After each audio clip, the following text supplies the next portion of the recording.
Pronto. Tá ótimo. Bom, então, bom dia a todos, né, e todas. Então, hoje vamos ter o seminário do Luiz Fernando, da Júlia e do Matheus. Eu confesso que eu estou sem o título aqui do trabalho, mas eu já passo direto a palavra e vocês podem, então, introduzir o título também. Então, muito obrigada aí por terem aceito o convite. Vamos começar. Quem começa? Eu vou dar uma rápida introdução e quem vai fazer a apresentação vai ser a Júlia. Tá. Bem, agradeço aí a oportunidade, né, de discutir esse paper. Falar rapidamente, fazer uma rápida introdução do artigo. Esse artigo ele foi preparado para uma mini-conferência sobre Financial Subordination, que foi, enfim, virtualmente realizado, deveria ser realizado em Amsterdã, né? Vai ser mandamos, eu acho que a proposta no início do ano, eu achando que eu ia para Amsterdã, infelizmente não rolou. Tá? Mas, enfim, foi uma oportunidade para a gente trabalhar com isso. Então, aí, só um minutinho. Como eu sabia que a Júlia e o Matheus estavam trabalhando com temas afins, eu convidei eles para a gente escrever junto esse artigo. Assim, o que o artigo se propõe, né? Primeira coisa que nós constatamos é que, na realidade, esse conceito o título do artigo, né? Financial Subordination of Peripheral Emergent Economies, a Case and Structuralist Approach. Subordinação financeira de economias emergentes periféricas, uma abordagem keynesiana estruturalista. Então, o que a gente percebeu é que, na realidade, esses conceitos, né, de financial subordination, subordinate financialization, tinha uma série de conceitos, né, similares, que não queriam dizer exatamente a mesma coisa, mas que faltava um pouco de rigor teórico na própria conceitualização dessa ideia, né, de finanças subordinadas. Então, o artigo se propõe, em primeiro lugar, a aprofundar, precisar, né, teoricamente, dentro daquilo que a gente chama de abordagem keynesiana estruturalista, keynesiana no sentido de que a gente trabalha com a visão de hierarquia de moedas, a ideia da própria... Você tem uma simetria monetária ligada à questão da simetria da hierarquia de moedas, mas, ao mesmo tempo, junto com a simetria monetária, você tem uma simetria financeira, que é resultado da fase atual de globalização financeira, no qual as economias estão inseridas. Então, a própria teoria pós-keynesiana tem vários trabalhos, né, sobre essa questão da volatilidade causada pela forma de inserção das economias emergentes no processo de globalização financeira. Agora, por que estruturalista, né? Estruturalista porque por duas razões, na realidade, relacionadas. Primeiro, que a abordagem estruturalista, né, dessa questão, ela é desenvolvida principalmente pelo José Ocampo, né, quando ele diz que não existe não só uma assimetria comercial, né, na relação centro-periferia, no qual o centro se apropria, né, dos modestos ganhos de produtividade da periferia via comércio, mas também existe uma assimetria financeira entre as economias centrais, as economias periféricas, e essa assimetria financeira ela contribui também para o aumento do fosso, digamos assim, entre centro e periferia. O Ocampo em particular, destaca o fato de que a globalização financeira ela faz com que as economias emergentes, as economias periféricas, elas sejam policy-taker, né? Elas são tomadoras, né, de política, né, tomadoras do ciclo, enquanto que as economias centrais são fazedoras de ciclo, tem maior policy space. Tem outras questões envolvidas aí, né, mas uma questão que também a gente, dentro dessa tradição keynesiana estruturalista, a gente procura explorar também no nosso artigo, é que a assimetria financeira e a assimetria produtiva, elas são dois lados da mesma moeda. Então, em particular, a forma como o tipo de estrutura produtiva e a forma como esses países se inserem também moldam a forma como eles se integram financeiramente. Isso quer dizer, aí entra a questão, que eu acho que é uma outra questão que a gente procura trabalhar no artigo, é que, na realidade, você não pode tratar as economias emergentes, as economias periféricas, como uma coisa só, um bolo só. Você tem que separar.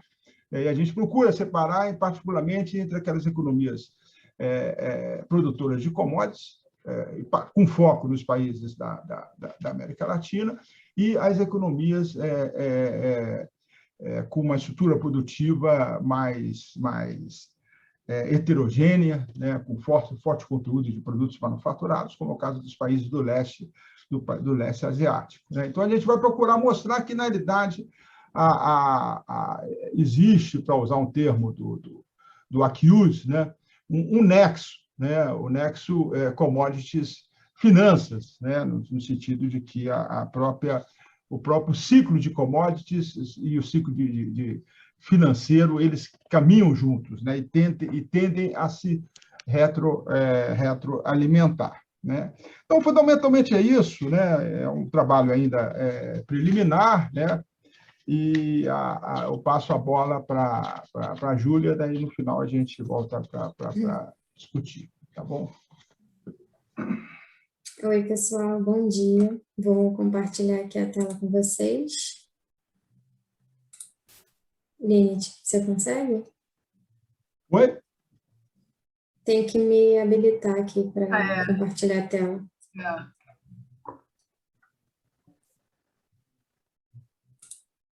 Conseguiu? Pronto, acho que foi. Agora sim. Pronto.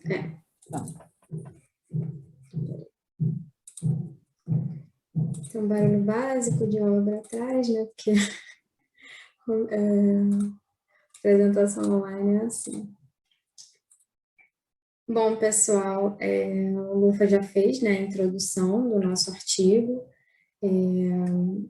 Agora eu vou falar um pouquinho sobre cada coisa, né, fazer uma breve introdução, depois falar sobre a abordagem keynesiana que a gente usou, sobre a questão também da perda de autonomia política e outras consequências, né, que as economias periféricas emergentes enfrentam, a abordagem estruturalista e também as disparidades que a gente encontrou dentro da própria periferia, né, comparando a América Latina e leste asiático.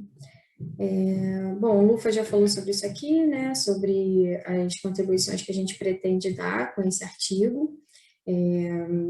Surgiu mais, né, do fato de nós três estudarmos a questão da financiarização, principalmente seu caráter subordinado, e a gente percebeu que dentro da periferia, né, existem disparidades, né, os países não enfrentam as mesmas restrições. Então, foi por isso que a gente decidiu comparar América Latina e leste asiático. Bom, no âmbito da globalização financeira, a integração financeira internacional, ela moldou o fenômeno da financiarização nas economias periféricas emergentes, e nessas economias, a financiarização tem esse caráter subordinado, né? E na literatura a gente encontra diferentes formas de denominar, né?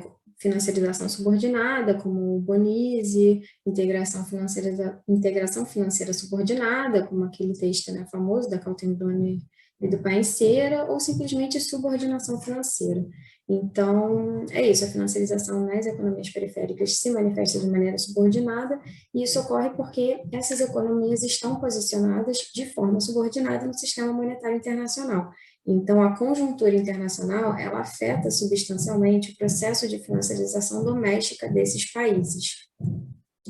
Então, como dois componentes, né, da subordinação financeira, a gente tem a questão da globalização financeira e também a hierarquia das moedas, né? Então, são essas duas assimetrias relacionadas a esse caráter subordinado de integração das economias periféricas emergentes.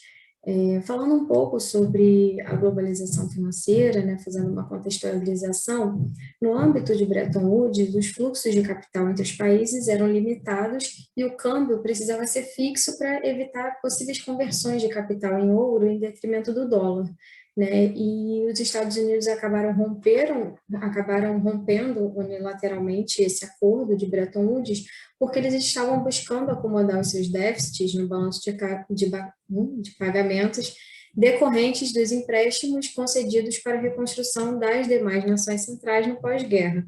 Então, como resultado, em 1971, a economia norte-americana acabou suspendendo a conversibilidade fixa de dólar em ouro, e em 73, o padrão de câmbio flutuante foi oficialmente sancionado. Então, além disso, teve o início, né, da difusão das ideias de que a liberalização financeira e o fim dos limites aos movimentos do capital seriam benéficos para o crescimento econômico. Só que, na verdade, toda essa narrativa serviu como um pano de fundo para que os Estados Unidos pudessem financiar os seus déficits e garantir a supremacia do dólar. Então, os choques do petróleo em 73 e 79, a situação insustentável dos déficits norte-americanos e também a política de juros baixos que foi adotada pelo Fed, né, uma política conhecida como choque Volcker, acabaram moldando essa nova arquitetura econômica internacional que passou a ser caracterizada por instabilidades e turbulências. Então, nesse pós-Bretton Woods, um novo sistema monetário internacional acabou emergindo, né, caracterizado pelo dólar americano como moeda-chave, câmbio flutuante e livre mobilidade de capitais. No início da década de 80, as ideias neoliberais foram sendo difundidas entre os países, só que agora num cenário caracterizado pelo padrão dólar flexível. Então, os fluxos de capital passaram a ter livre mobilidade em escala global. E essa nova fase da globalização, que é denominada globalização financeira, justamente pela superioridade do capital financeiro nessa dinâmica.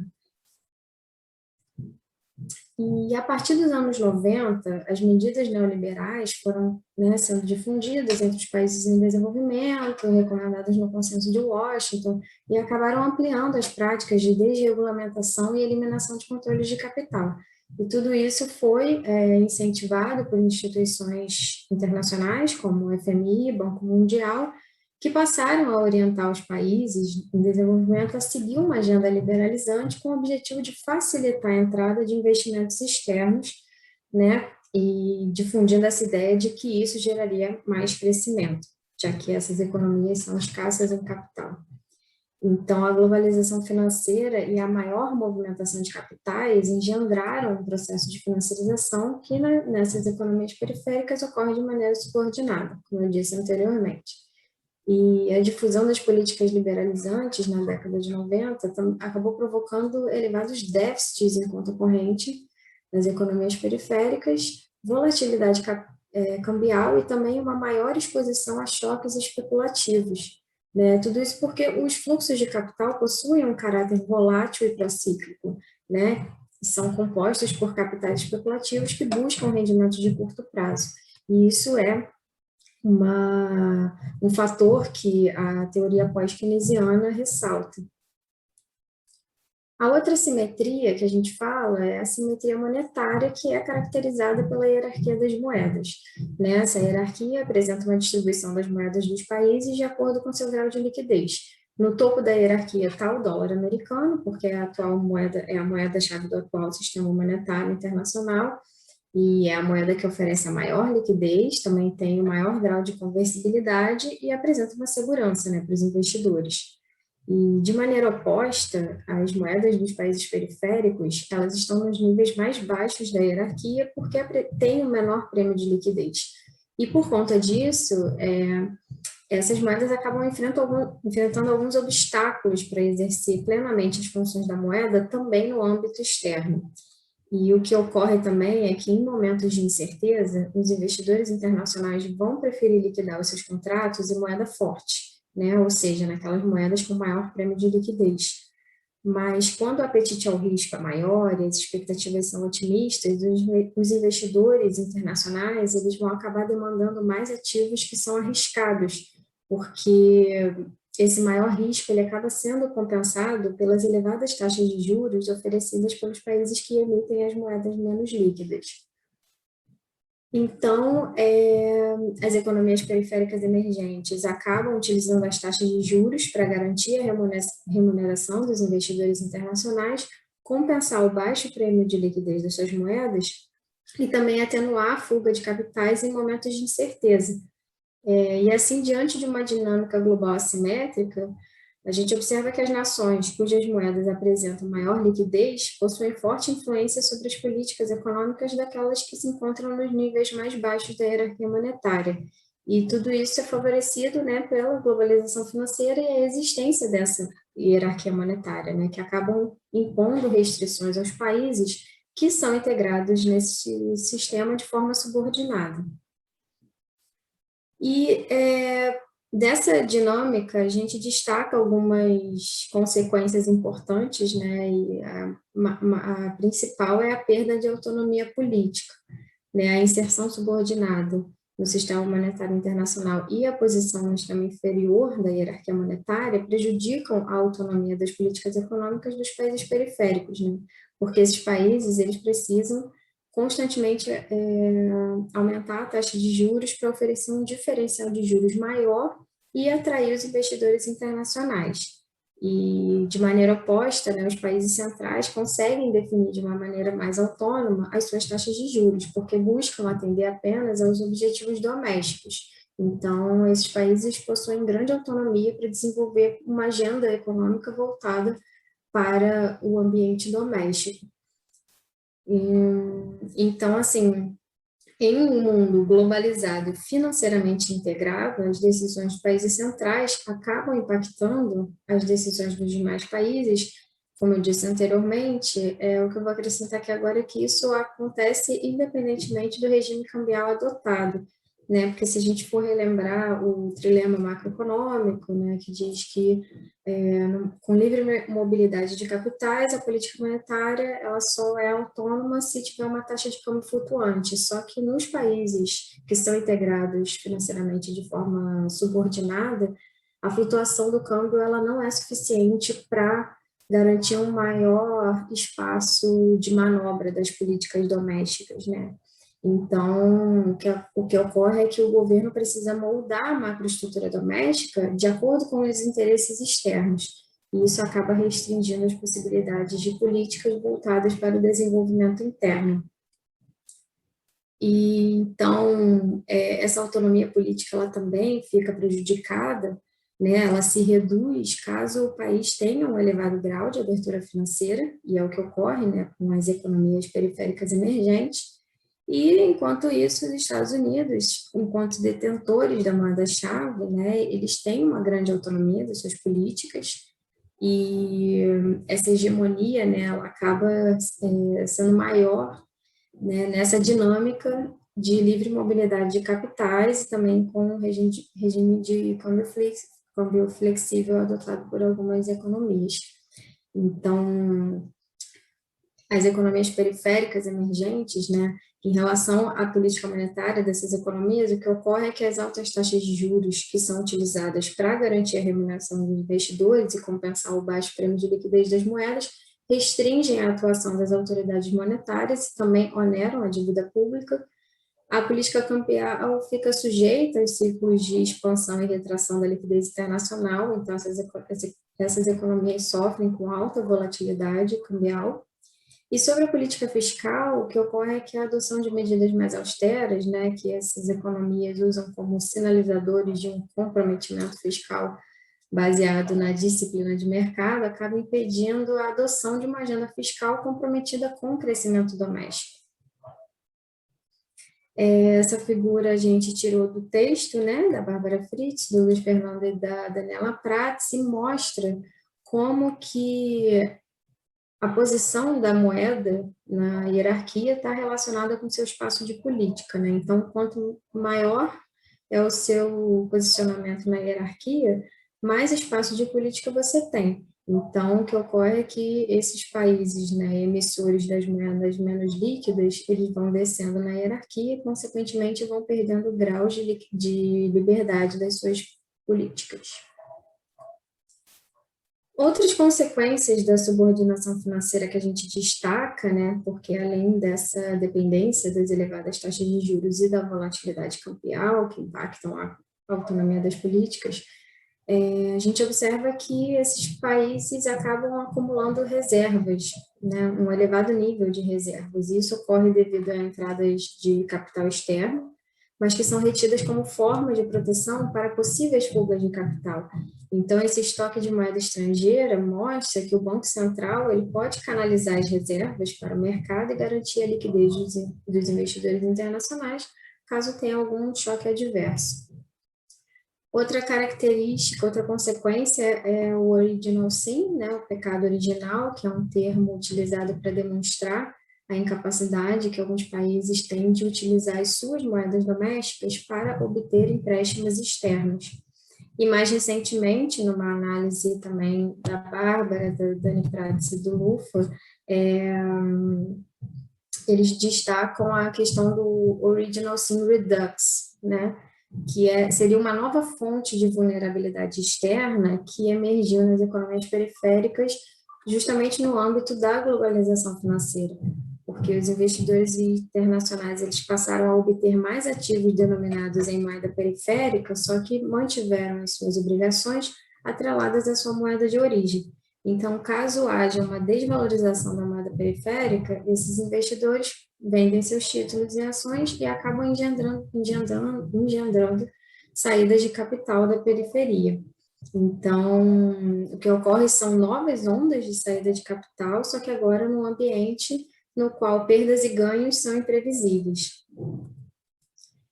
Falando da abordagem estruturalista latino-americana que a gente usou, a gente pegou a referência do Prebisch, né, na qual ele diz que a divisão internacional do trabalho pode ser caracterizada por dois polos, nos quais os países periféricos se concentram na produção de bens primários, enquanto as economias centrais se concentram na produção de bens manufaturados. Né? E essa dicotomia entre centro e periferia, ela também se expressa numa simetria estrutural entre os níveis de produtividade dessas economias. E tudo isso é resultado de uma tendência à deterioração dos termos de troca, que é derivada da maior elasticidade de renda da demanda por bens manufaturados no longo prazo. Então, o que ocorre é que existe uma relação desigual em termos de finanças. Né, a assimetria financeira, ela acaba reforçando essa disparidade econômica entre o centro e a periferia, porque gera instabilidade macroeconômica e reduz o espaço de política. E também gera um fluxo de receita financeira da periferia para o centro. E como o Lufa falou no início, né, a gente usa a referência do Campo, na qual ele diz que as economias centrais são business cycle makers, enquanto as economias periféricas são business cycle takers, né? Então, o centro tem mais autonomia política do que a periferia. Bom, sobre as disparidades que a gente encontrou dentro da periferia, né? A gente resolveu pensar numa outra forma de determinar o grau de subordinação financeira dessas economias. E foi analisando a conexão dessa subordinação financeira com a estrutura produtiva, especialmente relacionada com a capacidade de exportar produtos de maior valor agregado, né, que é resultado da própria natureza da estrutura produtiva de cada país. Então, a gente observou que um maior grau de subordinação financeira estaria relacionado com uma estrutura produtiva especializada na produção de commodities. A gente usou como referência o texto do Akius, e ele fala disso, né, do nexo commodity-finanças, porque os fluxos de capitais, eles possuem um caráter procíclico no ciclo financeiro global e uma forte correlação com a evolução dos preços das commodities cotadas no mercado internacional. Porque, assim, a política monetária dos Estados Unidos tem um papel fundamental nessa dinâmica porque a maior parte das commodities é cotada em dólar e muitos contratos também são liquidados em dólar. Então, é mais uma forma de mostrar essa hegemonia norte-americana. Então, quando as taxas de juros caem, os produtores eles podem ficar mais dispostos a deixar os recursos não renováveis no subsolo para uma posterior exploração, ao invés de aumentar a produção e investir em ativos que rendem juros, né? Então, as taxas de juros mais baixas tendem a reduzir a oferta de commodities e aumentar os seus preços. E esse cenário gera fortes ciclos de bull and bust, porque sobre os preços dos ativos dos países periféricos e acaba influenciando também na preferência pela liquidez dos investidores internacionais. A gente pegou o índice de complexidade econômica desenvolvido pelo Ricardo Hausmann e também outros autores para poder medir o grau de complexidade do setor produtivo de cada país. E aí, nessa figura, a gente observa que, a partir da década de 70, né, o gráfico da esquerda, as economias latino-americanas, a partir de 70, por conta do modelo de substituição de importações, acabaram aumentando seu índice de complexidade, só que depois foi reduzindo, né, ao longo das décadas, enquanto as economias asiáticas, a partir de 80, começaram a ter esse índice, né? Esse índice começou a crescer nas economias asiáticas, em contraposição às economias latino-americanas. Bom, a gente usou também essa figura que é muito interessante, a gente tirou de um site, porque pegando aqui só Argentina e Brasil, né, para fazer uma comparação, porque mostra a composição da pauta exportadora dos países. Então, aqui, pegando a Argentina e Brasil, países latino-americanos, a gente observa que tem uma predominância de commodities, né, e recursos naturais, como no Brasil, petróleo bruto, minério de ferro, soja, na Argentina também, milho, bem, né, uma pauta bem centrada em commodities. E, fazendo uma comparação com a China e com a Coreia do Sul, a gente vê que tem uma composição bem diferente, né? Porque essas economias asiáticas têm uma pauta exportadora mais baseada em bens manufaturados. Então, máquinas, circuitos integrados, peças de carro, enfim, carros mesmo. Então, é bem diferente, né, a pauta exportadora. Isso aqui do ano de 2019. E agora, comparando Argentina, Brasil e Chile com China, Coreia do Sul e Malásia, a gente observa que tem uma grande diferença entre esses dois grupos de países, né, porque os países asiáticos têm uma participação predominante de produtos manufaturados, né, enquanto os países latino-americanos têm basicamente commodities. E isso é uma das consequências, né, dessa assimetria produtiva. Aliás, essa assimetria produtiva, ela gera algumas consequências. Por quê? Porque as economias latino-americanas tendem a ter um desempenho da balança comercial e da conta corrente bem mais volátil e dependente desse ciclo de commodities, enquanto as economias asiáticas tendem a ter um superávit comercial e em conta corrente mais sustentável e também apresentam uma volatilidade menor.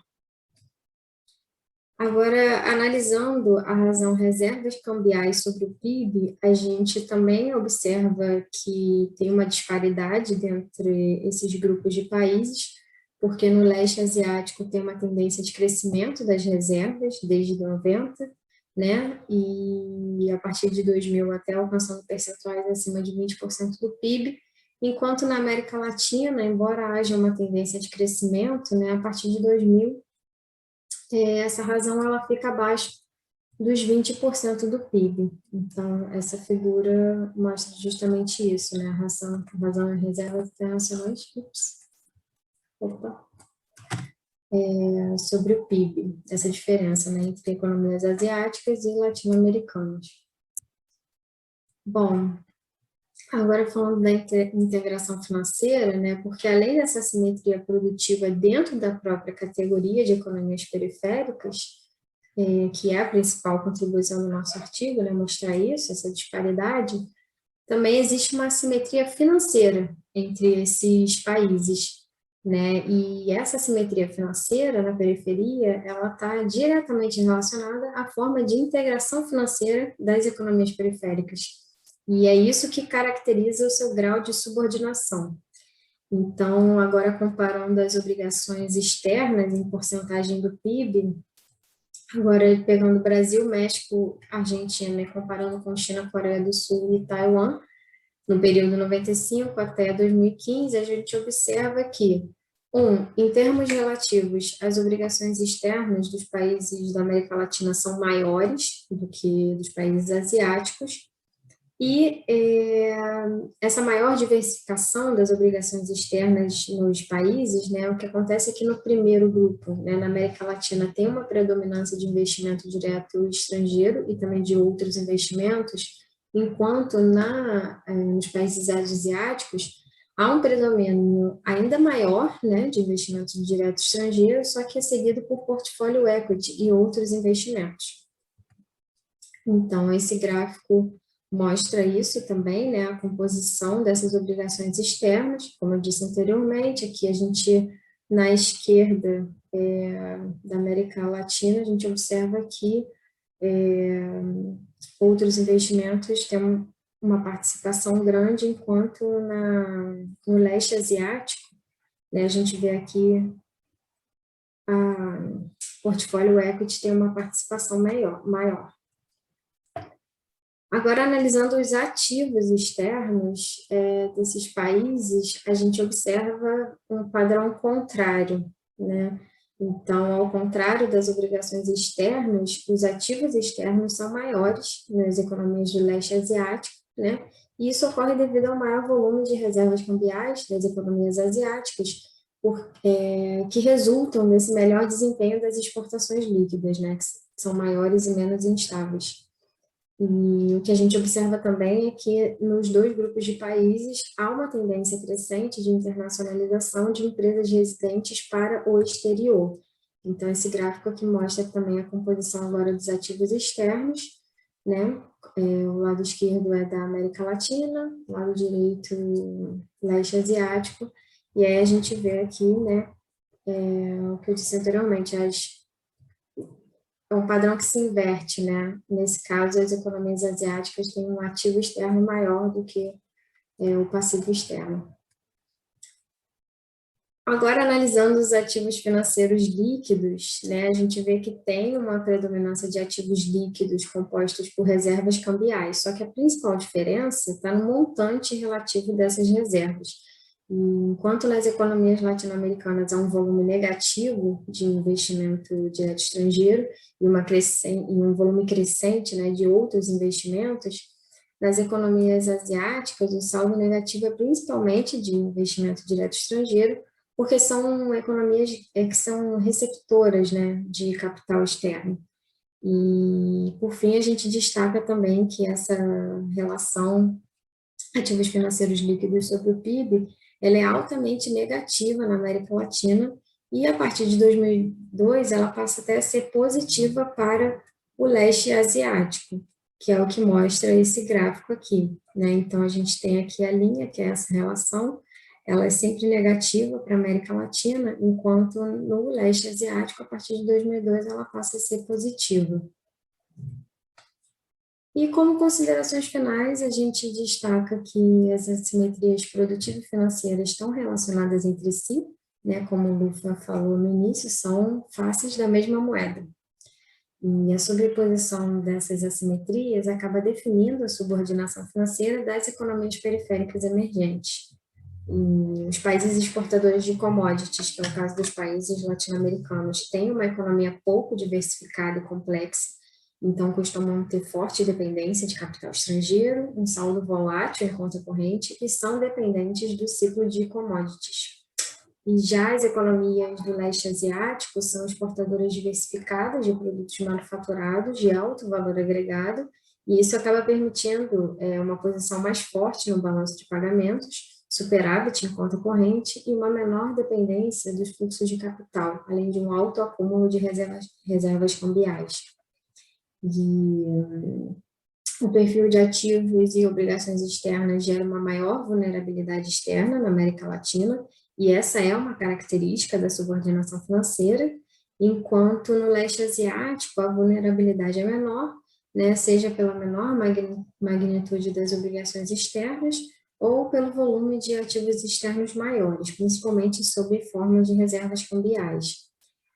E, para concluir, a nossa análise mostra que a gente não pode ver as economias emergentes como um grupo semelhante de países, né? Então, existem diferentes padrões de integração financeira internacional e subordinação financeira, porque na América Latina as obrigações externas são bem maiores do que os ativos externos e tem o predomínio de ativos financeiros líquidos e de outros investimentos, enquanto no leste asiático os ativos externos são superiores aos passivos e tem um predomínio de ativos financeiros líquidos de investimento direto estrangeiro, que é um tipo de capital menos volátil do que outros investimentos. É isso, obrigada. Obrigada, Júlia. Ótima apresentação, os slides estão bem claros.